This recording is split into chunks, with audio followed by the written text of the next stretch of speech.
رہتا تھا، باہر سے آیا تھا.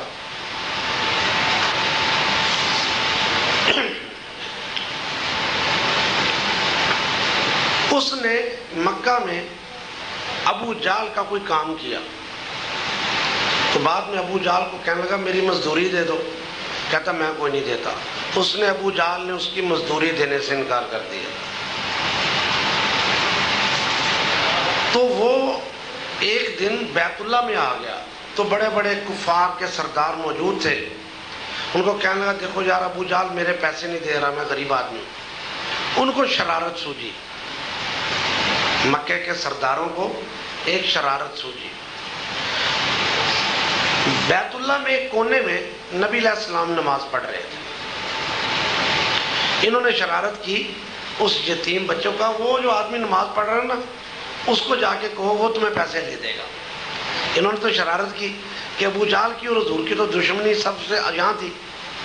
اب وہ کہتے تھے کہ اگر یہ بچہ حضور کے پاس جاتا ہے اور جا کر کہتا ہے کہ میری مدد کرو، اگر حضور جواب دے دیتے ہیں بھائی میں نہیں جاتا، میرے آج کل ابو جہل کے ساتھ تعلقات اچھے نہیں ہیں، تو کم از کم یہ یتیم بچہ تو حضور سے متنفر ہو جائے گا نا. اور اگر حضور اس کی مدد کرتے ہیں تو ہم دیکھتے ہیں کہ حضور اپنے دشمن کے گھر میں جاتے کس طرح. چنانچہ وہ حضور کے پاس چلا گیا.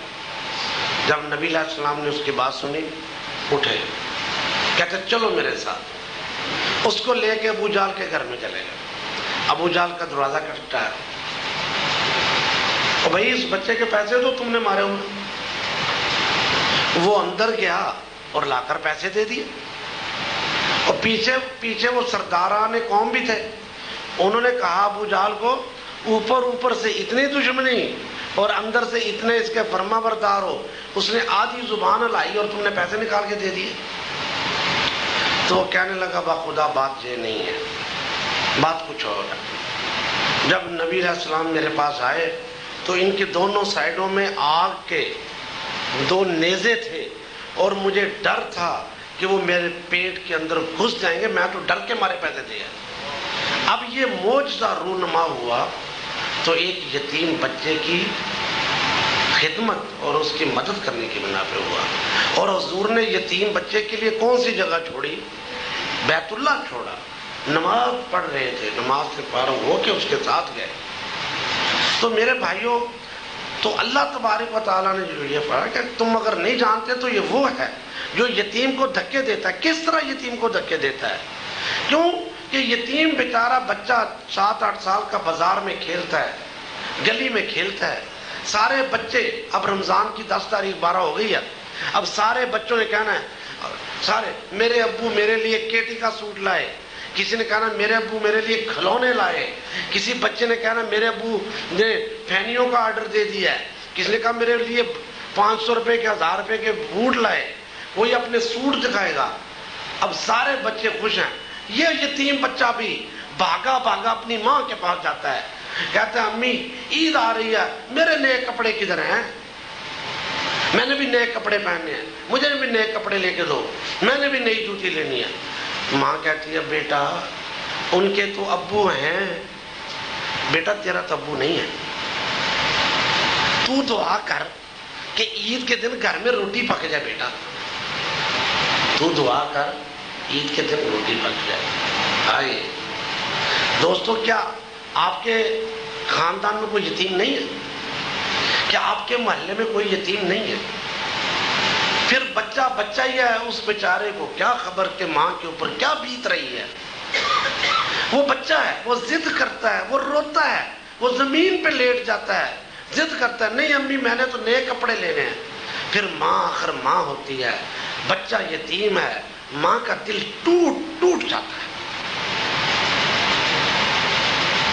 وہ پھر آخر کہتے ہیں جاؤ بیٹا جاؤ چچا کے پاس جاؤ، کو چاچا جی امی کہتی ہے 500 روپیہ ادھارا دے دیں، ہم آپ کو واپس کر دیں گے. میرے لال میں تیرے لیے نئے کپڑے بنا دیتی. اب وہ بچہ سمجھ گیا کہ میرے کپڑے بن گئے. وہ بھاگم بھاگ چچا کے گھر میں، چاچا جی امی کہتی ہے 500 روپیہ دے دو، میں نے نئے کپڑے سلانے ہیں اور ہم آپ کو واپس کر دیں گے. چاچا کہنا میرے کو اپنے بچے جو گئے، آپ مر گیا بچوں کی فوج ساڑی جو گیا، کوئی پیسے نہیں ہے میرے پاس. اس بیچارے کی دنیا لٹ جاتی ہے. وہ بچہ ہے نا, لیکن وہ پھر کھڑا رہتا ہے, کہتا ہے نہیں چاچا جی دے دے دے دے, پھر وہ رونا شروع کر دیتا ہے. اس کے لیے تو یہی سہارا تھا, وہ روتا ہے نہیں چاچا جی دے دو چاچا دے دو.